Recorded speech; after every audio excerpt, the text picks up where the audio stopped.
ورحمة الله وبركاته. إن الحمد لله نحمده ونستعينه ونستغفره ونعوذ بالله من شرور أنفسنا ومن سيئات أعمالنا.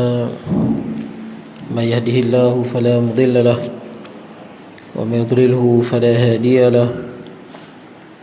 أشهد أن لا إله إلا الله وحده لا شريك له وأشهد أن سيدنا ونبينا محمدا عبده ورسوله.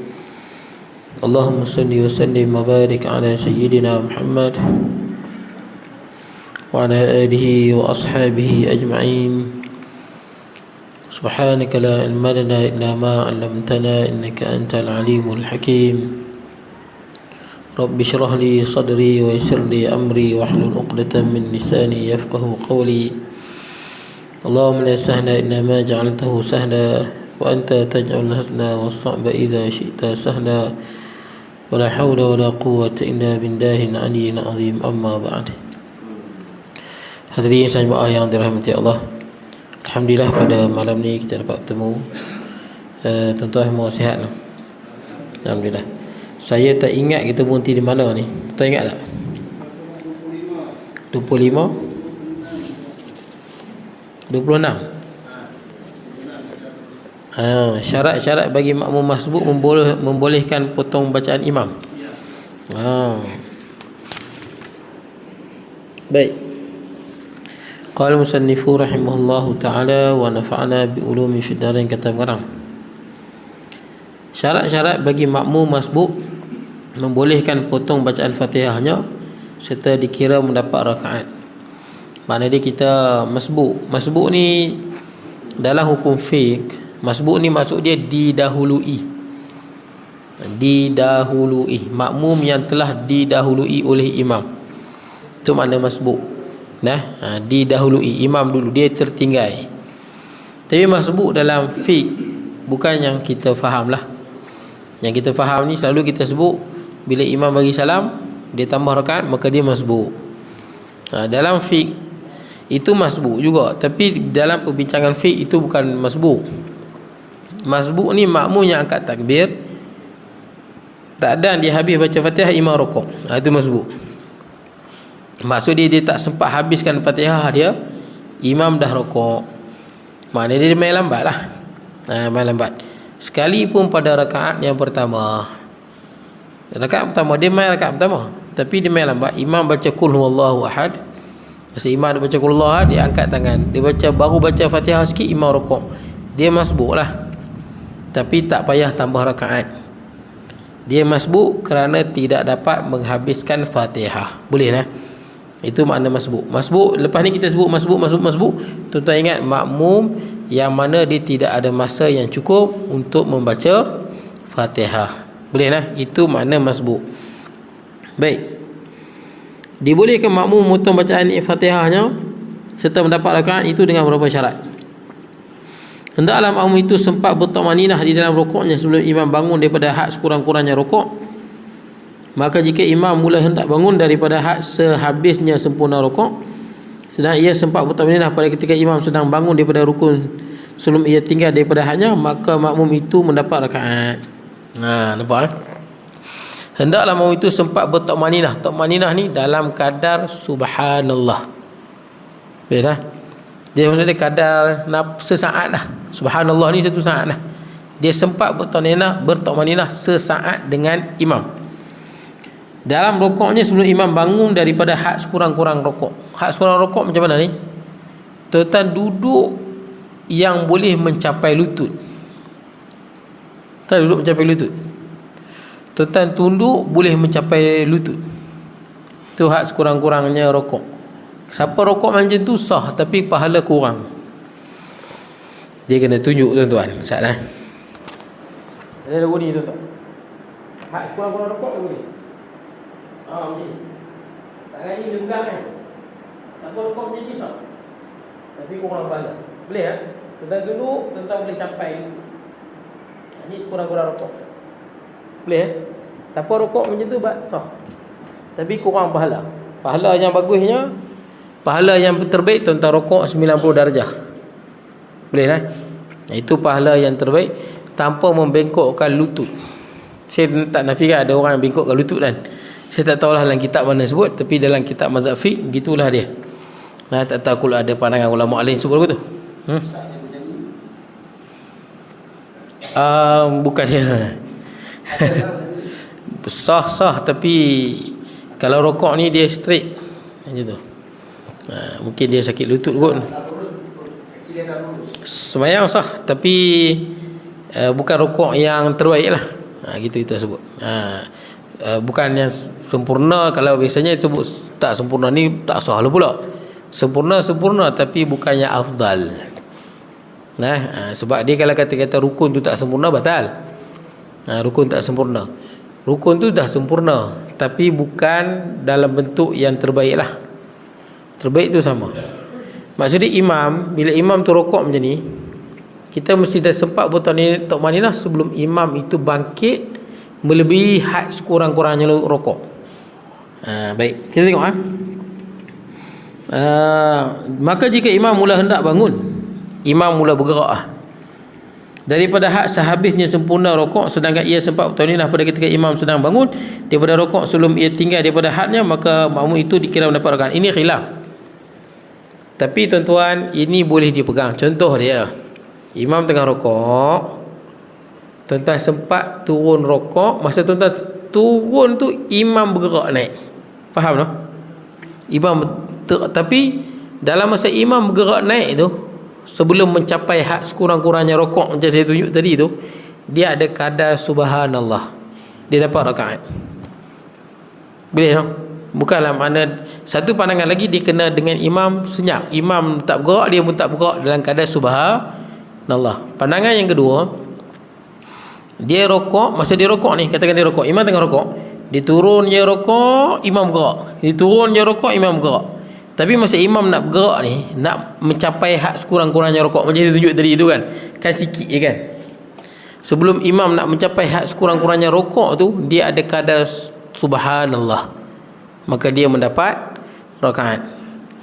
Maka dia bergantung pada imam lah. Ada imam laju, betul tak? Biasanya laju tak dan subhanallah daripada rokok tu, dia nak ke had sekurang-kurangnya rokok. Biasanya kalau imamnya laju, tak ada subhanallah tu, dia laju naik terus je. Ada imam yang pelan. Jadi makna dia, kalau tuan-tuan imam tengah rokok, tuan-tuan rokok dengan imam, masa imam bergerak tu ada kadar subhanallah, maka tuan-tuan dapatlah bergerak sampai ke had sekurang-kurang rokok, maka tuan-tuan dikira mendapat rakaat. Boleh faham tak tu? Faham kan? Kalau tuan-tuan tak yakin, nanti disebut lagu mana nak buat. Dan jika syak ia makmum, adakah ia sempat bertaminah serta imam sebelum ia bangun daripada had sekurang-kurangnya rokok atau selepasnya? Maka mengikut pendapat yang sahih tidak dikira mendapat rakaat. Itu yang dia. Inilah biasa jadinya kita bila kita turun rokok, imam dah bergerak, tidak? Dan kita pun tak nampak. Takkanlah masa imam bergerak kita tengok dan ni memanglah tak batal. Tapi bila tuan-tuan angkat tengok lagu ni, makruh lah. Jadi kadang-kadang baru kita turun rokok, imam tu Allah laju kan. Ada sekali imam laju daripada rokok tu nak ke i'tidal, dia sangat laju, sekejap je dia naik. Jadi kalau kita syak, dapat tak dapat, maka dikira tak dapat. Boleh? Dikira tak dapat. Kalau kita syak lah, kita tak tahu. Tapi kalau kita zan ni kita kita berat sangka lah. Sangkaan kuat kita dapat. Dapat lah.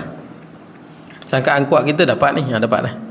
Tapi kalau kita betul syak dapat tak dapat, dikira tak dapat. Boleh tak? Kemudian maka dengan ini wajiblah di atas tambah satu rakaat selepas imam beri salam. Dan hendaklah sujud sawi mengikut pendapat Imam Ghazali, dan berkata qadi tidak dituntut sujud sawi. Ada dua pandangan. Jadi dia pertama, kalau masa dia rokok tu imam naik dan dia tak pasti masa imam naik tu daripada rokok ke kadar rokok yang paling kurang kan, ada tak kadar subhanallah? Kalau dia syak saja, dia tak dapat rakaat. Jadi bila imam bagi salam, maka dia dituntut tambah lagi satu rakaat. Sebahagian ulama macam Imam Ghazali kata sunat sujud sawi, sunat bukan wajib, sunat sujud sawi. Pendapat yang Qadhi Husain mengatakan tidak wajib. Dan pendapat yang lebih kuat sebenarnya memang tak wajib lah. Sebab sahwi ni kerana lupa. Kita sekarang ni kita syak, betul tak? Kita syak saja, kita tak pasti, bukan pasal lupa. Sahwi tu pun makna dia lupa, lalai. Lupa dan lalai. Jadi pendapat yang lebih kuat sebenarnya seperti yang disebut oleh Qadhi Husin lah, tidak dituntut oleh majoriti ulama lah dalam seluruh mazhab pun tak dituntut untuk sujud sahwi kecuali kerana lupa. Bukan kerana syak. Syak dapat kita dapat, syak dapat kita dapat. Lain lah kalau kita syak rakaat, itu lupa lah kan. Ni 4 ke 3, itu memang sunat sujud sahwi. Jangan, yang kedua, jangan adalah imam itu berhadas kecil atau besar, dan janganlah ada ia kafir. Macam mana hadas kecil ada besar? Macam mana kita nak tahu imam tu dikentut tapi dia jadi imam juga? Mana kita tahu? Macam mana kita nak tahu imam tu dia patutnya mandi wajib, dia tak mandi wajib? Macam mana kita nak tahu? Macam mana kita nak tahu imam tu kafir ataupun tak? Dulu di Teluk Intan ada satu orang ni mengaji Mesir. Viral dulu lama dah, tahun 80-an atau 90-an. Di Mesir tuan-tuan, ada budak-budak mengaji sana, ada yang orang susah kan, miskin. Jadi sana kos hidup tinggi. Ada satu orang Melayu ni, dia mengaji Mesir, ngaji agama. Tapi dia pergi di tempat Musa Samiri. Tempat itu orang Kristian. Di Mesir pun ada Kristian, bukan tak ada. Maka dia pergi tempat Kristian, dan Kristian bagi dia duit, bagi dia makan, bagi dia kesenangan pada dia. Dia duduk susah, tapi bila dia pergi tempat Kristian, Kristian layan dia, dan dia jadi Kristian. Orang tak tahu jadi Kristian, tapi dia mengaji agama juga. Dia tak berhenti di Masjid Al-Azhar tu, dia mengaji di Masjid Al-Azhar juga, hafal Quran, tapi dia dah Kristian. Bila dia balik di Malaysia, disebabkan dia mengaji agama dan dia boleh baca Quran dengan sedap, jadi imam, tapi dia Kristian. Maka dia jadi imam di Teluk Intan. Lama tuan-tuan, saya tak ingat 15 tahun ke 20 tahun, macam itulah. Dia jadi imam dalam keadaan dia Kristian. Jadi imam, dia Kristian. Sebab dia dilantik menjadi imam, jadi dia Kristian. Itulah yang dia duduk terima di Mesir dulu. Sampailah dah setelah 10 tahun, saya tak ingat 10 tahun ke 15 tahun, 20 tahun, tapi lebih 10 tahun lah, barulah dia mengaku, dia kata aku ni sebenarnya Kristian, dan aku lah ni taubat dah masuk Islam. Habis tu dia pun punya semayang macam mana, bertahun dah dia jadi imam. Jadi kita tengok kena qada atau tak kena qada tuan-tuan? Maka tak kena lah, tak payah layan dia punya pengakuan tu. Betul tak? Pasal kita ikut dia tu, zahir dia nampak Islam, betul tak? Zahir dia Islam. Bila dia mengaku dia Kristian ke apa, kita tak terima pengakuan dia tu, betul tak? Boleh jadi betul dia Kristian. Sebab Islam, nahnu nahkum ala zawahir. Nabi sebut, kita hanya tengok zahir saja. Wallahu yatawallas sarair. Allah Ta'ala lah yang yatawallas sarair, yang mengetahui dalaman hati. Kalau ada orang dia tak masuk Islam pun, tapi dia disebabkan dia minat dengan orang perempuan Melayu, dia masuk Islam, hati dia tak Islam pun. Dia pergi mengucap kat pejabat agama apa semua, tapi dia hati dia Kristian juga, pasal nak kahwin dia. Kita pun bagi kahwin, sah perkahwinan tu, betul tak? Sebab kita tengok zahir je. Yang batin tu, itu urusan dia dengan Allah. Sebab tu orang munafik, neraka dia paling bawah, pasti menipu. Itu munafik dia tu. Zahir menzahirkan Islam, dalam kufur. Sebab tu munafik ni, innal munafiqina fid darkil asfali minan nar. Munafik ni duduk neraka yang paling bawah sekali kerak. Pasal apa? Dia ni merosakkan Islam daripada dalam. Tapi kita tak disuruh, hang kafir ke Islam? Tak payah tanya tuan-tuan. Kalau ada orang Islam, ada orang kafir masuk Islam, tak payah tanya, hang masuk Islam ni mesti hang nak kahwin dengan orang Islam. Jangan tanya, itu bukan urusan kita. Dia dah kata nak masuk Islam, dan dia nak mengucap, cukup, dan dia Islam, saudara kita. Baik tuan-tuan. Kemudian dan janganlah ada ia kafir. Maka jika adalah imam itu berada salah seorang daripada mereka, tidak boleh menanggung daripadanya makmum, dan makmum itu tidak dikira mendapat rakaat kerana imam itu tidak boleh menanggung bacaan Fatihah dirinya. Maka bagaimanakah pula hendak menanggung bacaan orang lain? Ini teori saja tuan-tuan. Kita sebut teori. Dari segi praktikalnya tuan-tuan, mana kita nak tahu imam tu berhadas? Betul tak? Takkanlah imam boleh jadi imam kita nak tanya, imam ambil uduk tadi, kita tak tanya dah. Imam tadi Mandi wajib mandi tak? Ni pagi Jumaat ni. Jangan tanya soalan lagu tu. Imam boleh luku kepala, tuan-tuan. Ini teori saja. Saya bagi contoh lain. Teori saja. Tapi untuk mendapat praktikalnya dia tak apa? Dia tak jadi macam tu. Contoh, air mani. Air mani ikut mazhab Syafi'i dan pandangan yang kuat, air mani tak najis. Mazhab Hanafi, mazhab kita lah, mazhab Syafi'i dan Hambali. Mazhab Maliki, mazhab Hanafi, mazhab Sufyan As-Sauri, mazhab Imam Al-Auza'i mengatakan air mani itu najis. Pandangan yang kuat tak najis sebenarnya. Macam mana dalam mazhab kita lah, mazhab Syafi'i dan mazhab Hambali, tak najis berdasarkan hadis Nabi. Malah air mani tu, air mani lelaki ya, bukan air mani perempuan. Air mani perempuan ni cerita panjang, tuan-tuan. Panjang sikit cerita dia.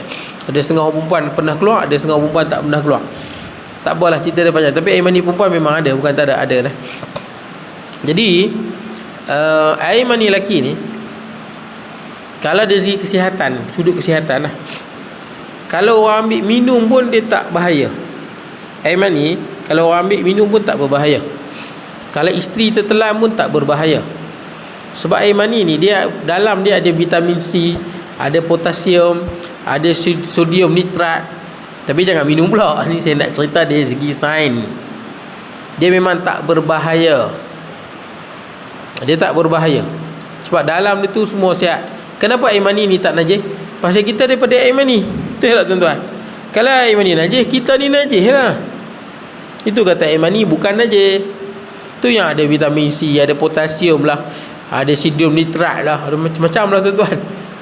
Benda yang ialah nak jadi orang kan, benda elok lah. Tidak tak jadi orang lah. Cumanya tuan-tuan, dari segi praktikalnya, biasanya satu kain yang kena air mani, kain tu najis. Bukan pasal air mani. Sebab air mani sebelum dia keluar air mazi dulu. Air mazi. Makna dia orang lelaki ataupun orang perempuan, ketika mana dia kemuncak syahwat, dia akan keluar satu air yang warna ni macam warna air ni. Betul tak? Warna dia warna macam air, tapi dia melekit. Dia melekit. Warna dia macam air ni. Warna dia cerah, tapi dia melekit. Tu nama dia air mazi. Air mazi najis. Boleh lah. Jaranglah ada orang yang keluar mani tanpa keluar air mazi. Susah lah, tuan-tuan. Biasanya keluar air mazi dulu. Cumanya apa kelebihan hukum tu? Kelebihan hukum tu, air mazi ni senang kita nak cuci.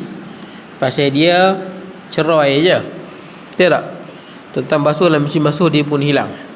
Air mani ni, kalau tuan-tuan sekadar bubuh dalam mesin basuh, kalau air mani tu dah kering, dia susah nak keluar. Pasal dia pekat dan dia melekat. Misalnya tuan-tuan kena sentai juga. Jadi kalau tuan-tuan air mani ni tuan-tuan bubuh dalam mesin basuh je, walaupun masih lagi ada kesan air mani, tak apa. Pasal air mani itu suci.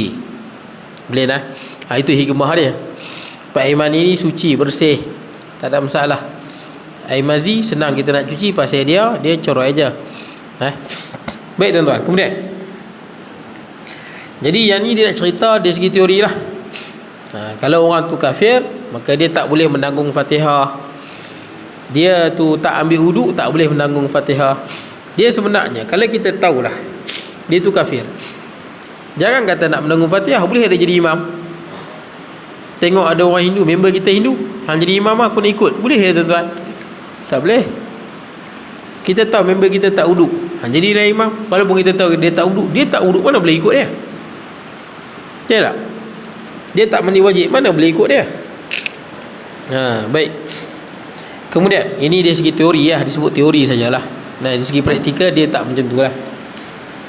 Kemudian yang ketiga, disyaratkan imam itu tidak lupa ia membaca Fatihah. Imam tak lupa baca Fatihah. Kalau imam lupa baca Fatihah, tak boleh. Pasal imam pun tak lepas diri dia, macam mana nak lepas orang lain? Tapi tuan-tuan nak tahu macam mana imam lupa baca Fatihah? Kalau baca kuat boleh lah. Macam contohnya sembahyang maghrib kan, sembahyang maghrib, sembahyang isyak, imam lupa baca Fatihah, kita boleh tahu. Tapi kalau sembahyang asar kita mana tahu? Betul tak? Dan jangan tanya BB ya tuan-tuan. Kalau kita tak tahu biar saja. Untuk sembahyang isyak boleh tahu. Maghrib, subuh. Saya ada seorang kawan saya, dia sembahyang maghrib kot, dia gelabah sikit. Sebab yang mai jadi makmum tu hafal Quran 30 juzuk. Jadi dia jadi gelabah. Rakaat pertama okey, dia baca Fatihah surah. Naik rakaat kedua dia terus sayaqulu sufaha, dia baca Al-Baqarah terus. Dia gelabah sangat tu, dia terus naik sayaqulu sufaha terus. Al-Baqarah. Yang ni jelas dia tinggal Fatihah kan. Makmum kena tegur. Kalau makmum tak tegur, tak boleh ikut dia. Betul tak? Sebab sembahyang dia dah batal. Tapi dia terlupa tak apalah. Betul tak kan? Dia lupa. Kita yang tak lupa ni tak boleh lah ikut dia. Tak boleh ikut.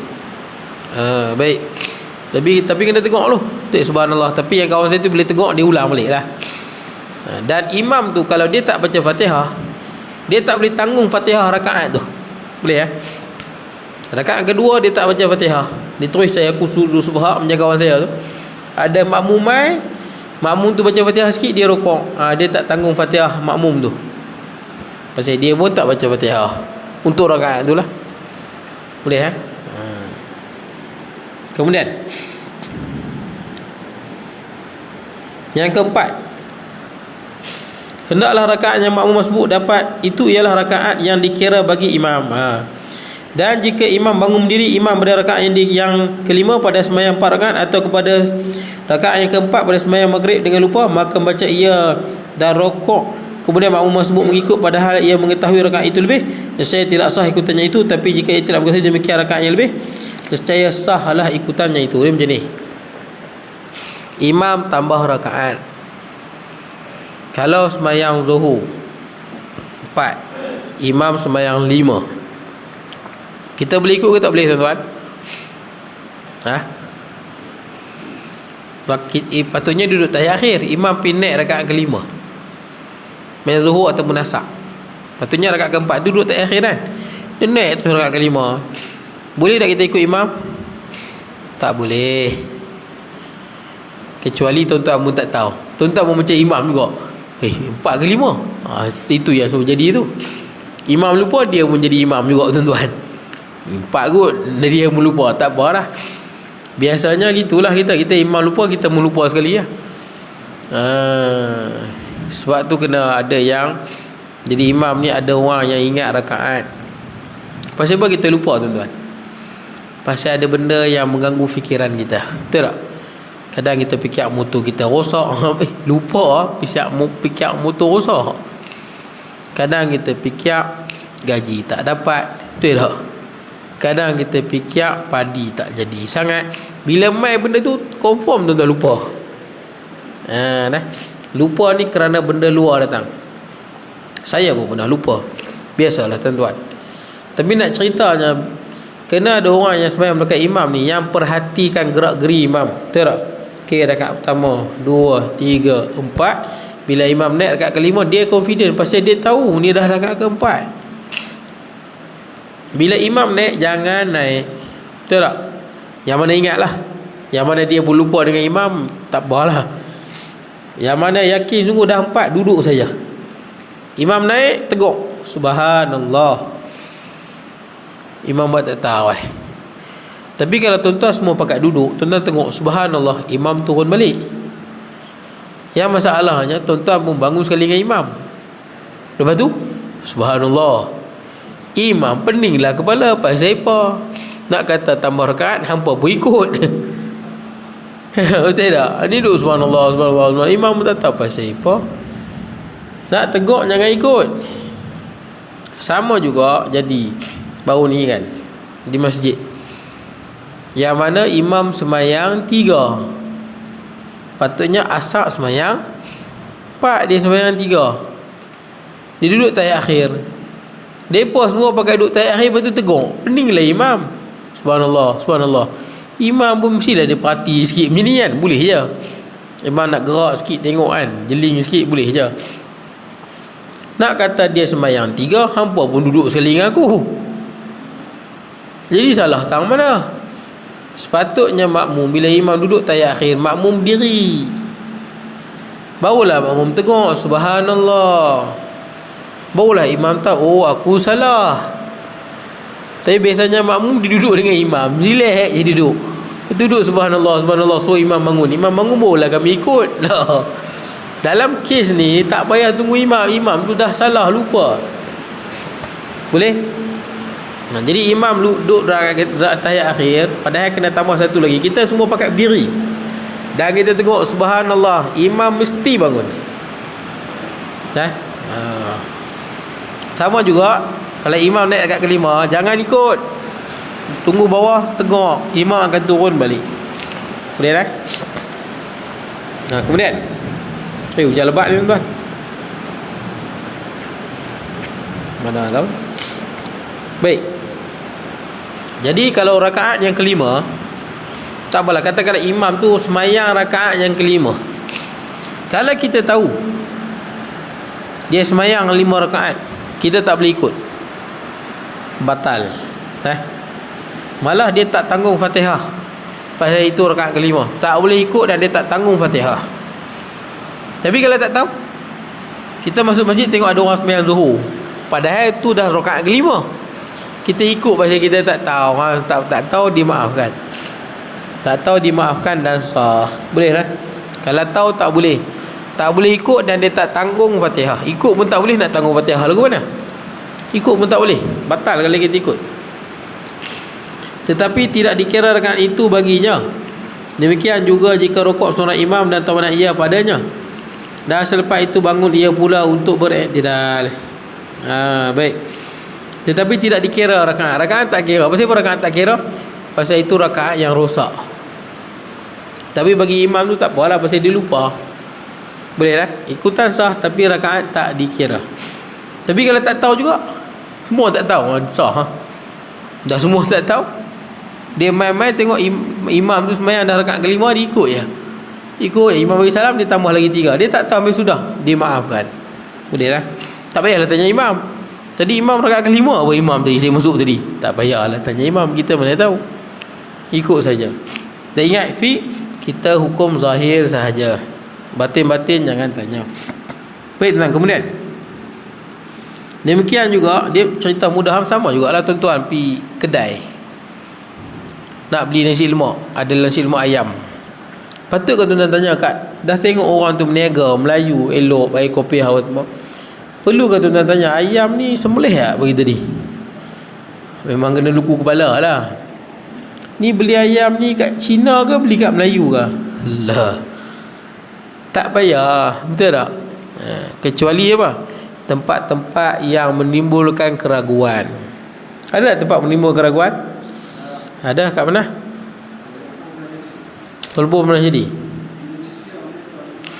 Ada tapi tak banyak, ada. Tapi berhati-hatilah kolbu. Tapi yang paling banyak Sabah.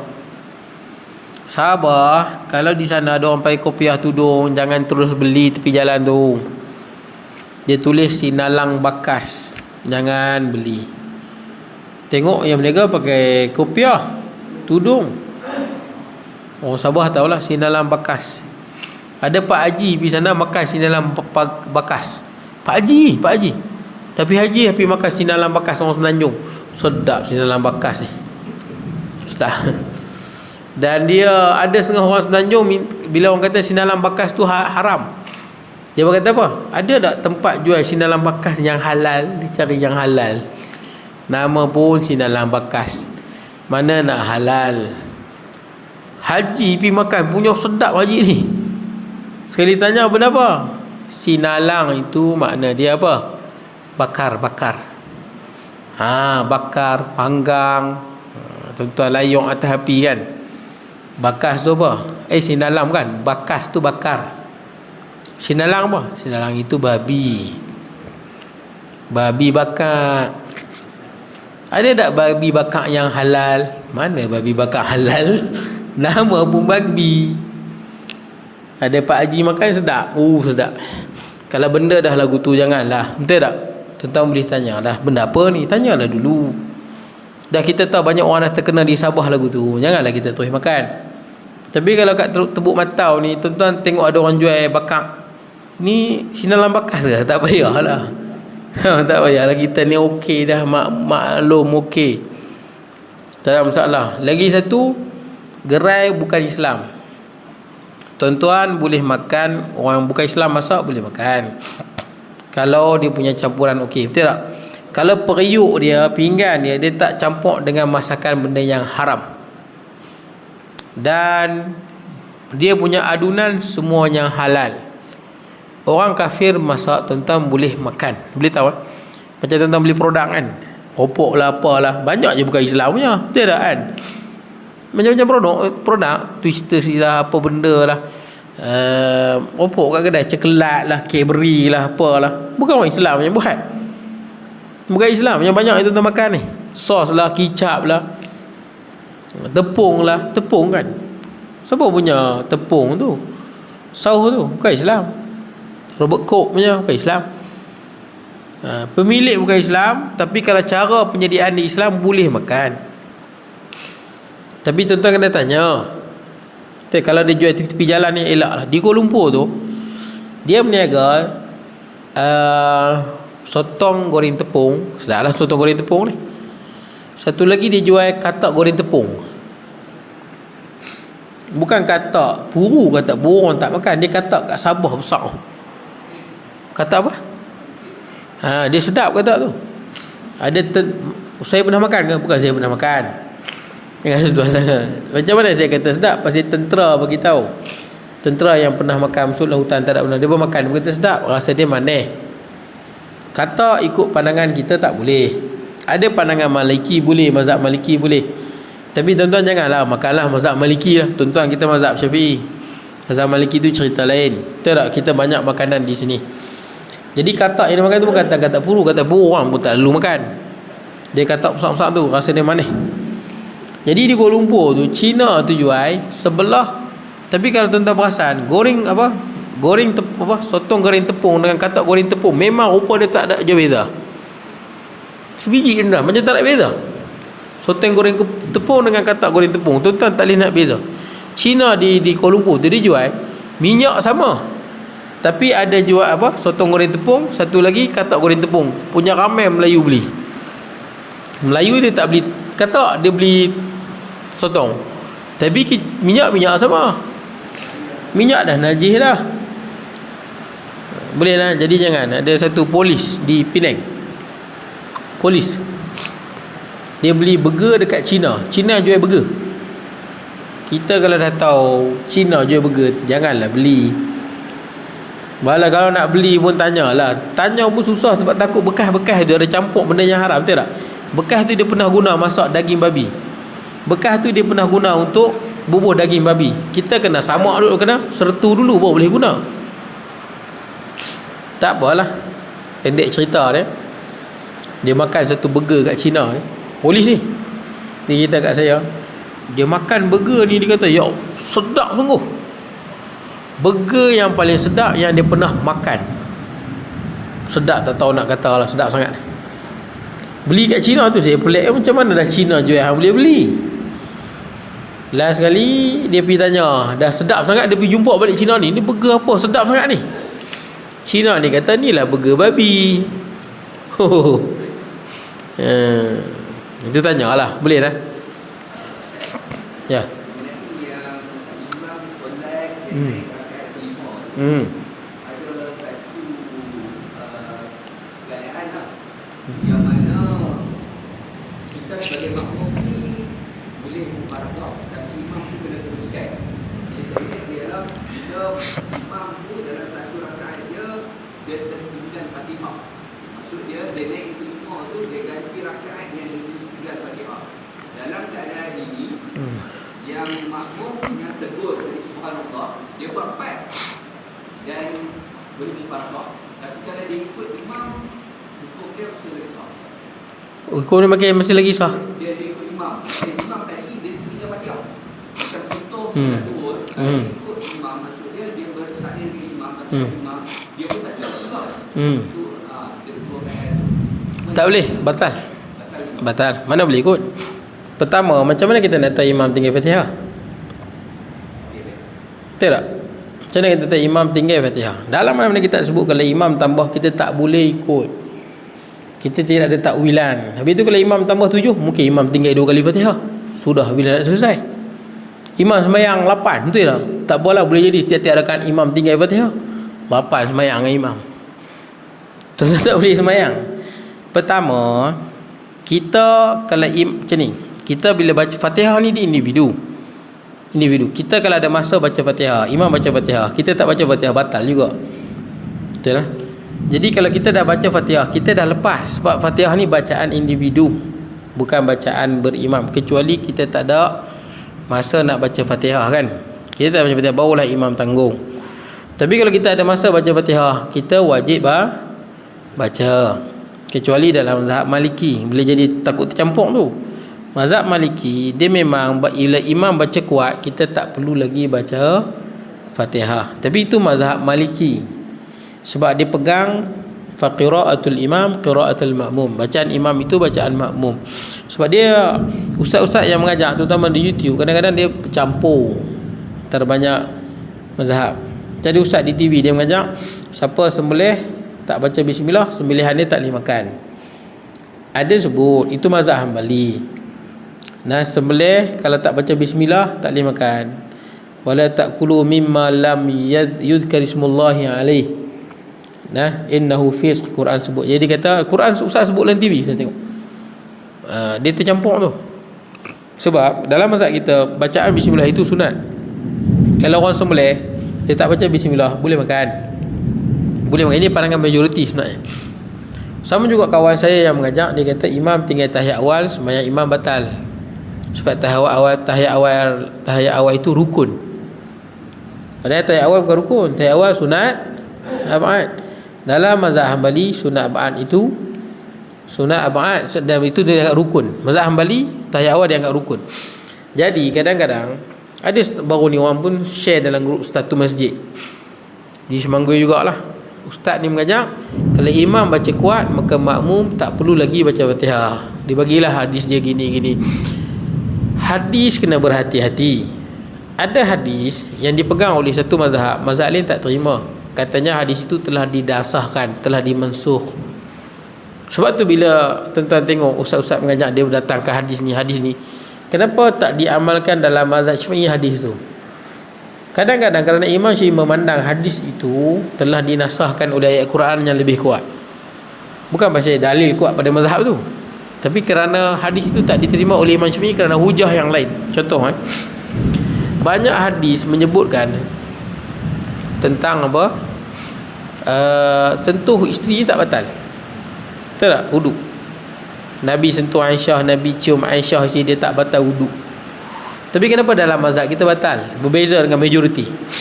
Kerana Imam Syafi'i pegang ayat Quran, satu kiraat yang mengatakan au lamastumun nisa, ataupun kamu menyentuh wanita. Lamastum, bukan lamastum, itu berjima. Jadi Imam Syafi'i anggap bacaan kiraat ini mutawatir, lebih kuat daripada segala hadis yang ada tu. Jadi Imam Syafi'i pegang ayat Quran tu. Maka segala hadis yang mai kata sentuh tak batal, Imam Syafi'i takwil kan. Dia takwil lah. Itu cara fiqh tu. Boleh lah. Jadi dalam kita, kalau imam tambah rakaat, kita tak tahu imam lupa Fatihah ke, imam ni ke. Kita imam kalau dah tambah rakaat, sembahyang kita dah sah. Pasal apa dah sah? Pasal kita dah sempurna. Bacaan Fatihah bukan bacaan imam, bacaan Fatihah bacaan kita. Boleh lah. Sebab tu imam kalau baca Fatihah kita tak baca, batal sembahyang kita. Mana bukti dia? Ada hadis kan yang dipegang oleh majoriti ulama. La solata liman lam yaqra' bi Fatihatil kitab. Tidak ada solat bagi orang yang tidak baca Fatihah. Jadi makmum dah sempurna Fatihah dia. Makmum punya Fatihah dah sempurna. Ya, imam tak baca, itu masalah imam, bukan masalah makmum. Boleh lah. Yang tak sempurna sembahyang imam, bukan sembahyang makmum. Makmum boleh mufaraqah bagi salam, ataupun makmum boleh tunggu dalam tahiyat akhir, tapi tak boleh ikut. Ada satu ustaz mengajak kena ikut. Ada satu ustaz dia mengajak macam itulah. Dia kata kalau imam tambah, kita pun tambah. Saya tak tahu dia ambil dalam kitab mazhab Syafi'i yang mana. Sebab memang tak ada. Memang tidak ada dalam kitab mazhab Syafi'i yang mengatakan kalau imam tambah, kita pun tambah. Memang tak ada. Boleh lah. Atas takwilan, kemungkinan. Yang ada takwilan ni begini. Kalau imam sujud sawi, kita sujud sawi. Itu betul. Pasal apa? Kalau imam sujud sawi, kita sujud sawi. Sebab boleh jadi imam ada lupa. Betul tak? Boleh jadi imam ada syak.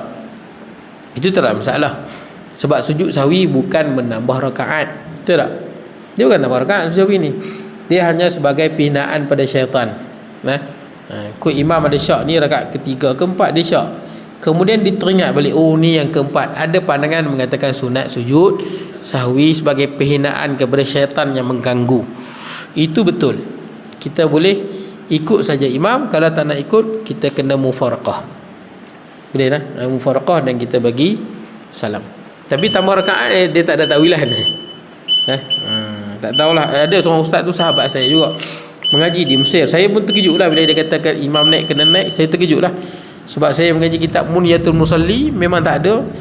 Dalam kitab ni tak ada. Dan saya tak pernah jumpa dalam pandangan yang mengatakan boleh menambah rakaat kerana imam tambah rakaat. Sebab benda itu benda yang jelas tersalah lah. Tersalah. Baik. Kemudian saya habiskan ni tuan, boleh no? Sikit. Demikian juga jika rukuk seorang imam dan tak menenah ia padanya, dan selepas itu bangun ia pula untuk beriktidal. Kemudian teringat ia bahawasanya ia terlupa membaca tasbih dalam rukuk, maka kembali kepada rukuk semula kerana ia sangka buatannya itu harus baginya. Kemudian datang makmum mengikutnya tanpa menyedari buatan imam itu dan tak menenah ia sertanya pada rukuk itu, maka sahlah ikutannya, tapi tidak dikarenakan itu baginya. Gini tuan-tuan, boleh ke tuan-tuan, kalau tuan-tuan dah iktidal, lepas tu ingat, tak baca lah tadi bacaan di dalam rokok, tuan-tuan rokok balik, boleh tak boleh? Menurut pandangan yang kuat, batal. Sebab tuan-tuan meninggalkan rukun, pergi kepada sunat. Tapi dalam bab soal solat jemaah, dimaafkan untuk tuan-tuan ikut imam. Boleh tak? Termasuk juga, contoh dia, tuan-tuan lupa tahiyat awal. Tuan-tuan dah berdiri sampai berdiri kan, makmum jangan teguk. Ini silap makmum. Makmum kalau imam tinggal tahiyat awal pakai teguk. Tinggal tahiyat awal tak perlu teguk, pasal dia sunat. Tapi ramai makmum, imam tinggal tahiyat awal dia teguk, subhanallah, subhanallah, subhanallah. Dia segi hukum, bila imam dah berdiri, dia turun, batal semayang. Tapi ulama bahas, bila imam turun tu batal semayang, boleh ikut ke tak boleh ikut? Sebagian ulama kata tak boleh ikut, sebagian ulama kata lagi masih lagi boleh ikut. Kita takwil saja boleh jadi imam ni jahil ke, imam ni lupa ke, imam ni panik ke, panik. Kan kadang-kadang panik, jadi imam ni dia panik. Orang duduk subhanallah, dia panik, dia turun. Boleh tapi kalau kita semayang seorang-seorang, kita dah, masa kita rokok, kita tak baca subhana rabbiyal azimi wa bihamdi, betul tak? Kita tak batal, betul tak? Semayang tak batal. Lepas tu tuan-tuan iktidal, tadi tak baca, turun balik ya, batal semayang tu. Tuan-tuan tinggal iktidal yang rukun, pergi kepada yang solat. Tapi kalau imam buat kerja lagu tu, kalau imam ni tidak lagi menjadi kesalahan bagi makmum, kerana imam ni kadang-kadang dia panik tu yang dia pergi buat balik tu. Jadi kalau imam tu katakan dia iktidal, tu saya kata ni benda ni teori, praktikalnya susah nak jadilah. Sebab fiqh memang macam ni, dia ada fiqh, dia panggil apa, yang kita anggap benda yang akan berlaku kan, hanya sekadar perbincangan, teori je lah, theoretical. Jadi kalau imam tu dah iktidal, dia pergi rokok balik pasal nak baca bacaan tu, maka rokok itu kalau ada makmum yang rokok dengan dia, maka rokok tu tak dikira mendapat rakaat. Pasal rokok tu rokok yang tak dikira, rokok yang rosak. Sebab bila dah iktidal, mana boleh patah balik. Faham no? Jadi bila imam tu rokok, ada makmum ikut, makmum ni tak tahu, ikutan sah, rakaat tak dapat. Boleh tak? Tapi dia pun, kalau dia pun tak tahu yang imam tu dah iktidal, dimaafkan terus lah, pasal dia tak tahu. Ni ceritanya kalau dia nampak, imam ni dah iktidal, lepas tu rukuk balik. Sebenarnya kita pun tak ikut dah, betul tak? Betul ke tak betul ke imam ni ingat semayang apa? Ingat semayang minta hujan ke? Kan semayang minta hujan aku tu. Bukan sembahyang untuk hujan. Sembahyang apa? Gerhana. Gerhana kan 2 kali rokok. Bukanlah wajib, sunat begitu. Boleh je 2 rakaat. Nah, 2 rakaat. Tapi kena ingat sembahyang sunat gerhana, rakaat yang dikira hanya rakaat yang pertama. Ni kalau imam rokok, lepas tu dia iktidal, dia baca Fatihah kan, siapa masuk pada rakaat itu dikira tidak mendapat rakaat. Boleh pasal yang kedua tu sunat. Sembahyang gerhana dia boleh sembahyang 2 rakaat macam biasa. Sunat saja sembahyang 2 kali tu. Boleh. Sebab rakaat dikira rakaat pertama tu. Tapi dibaca 2 kali, tidak kan? Al-Baqarah, Ali Imran, Fatihah balik, Al-Baqarah balik. Tak apa habis tuan-tuan. Menantar akan datang 27. Akan datang 27. Jadi saya minta maaf tuan-tuan kalau ada kurangan dan sebagainya.